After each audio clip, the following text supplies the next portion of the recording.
ഇന്നത്തെ റെസിപ്പി നല്ല ഈസി ആയിട്ടുള്ള പൊട്ടാറ്റോ പോളയാണ്.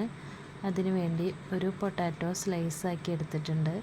അതിലേക്ക് ഉപ്പ്, മഞ്ഞൾ, മുളക് പൊടി എന്നിവ ചേർത്ത് നന്നായി മിക്സ് ചെയ്യുക.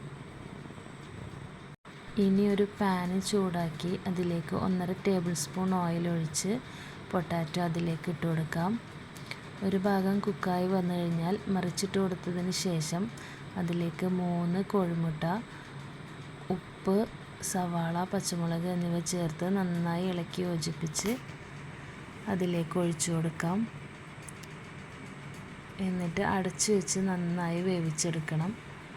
ഒരു ഭാഗം നന്നായിട്ട് കുക്കായി വന്നു കഴിഞ്ഞാൽ മറുഭാഗം വേവിക്കാൻ വേണ്ടി മറ്റൊരു പാന് ചൂടാക്കി അതിലേക്ക് ഓയിൽ ഒഴിച്ചു കൊടുത്ത് വേവിച്ചെടുക്കാം. രുചികരമായ പൊട്ടാറ്റോ പോള റെഡി.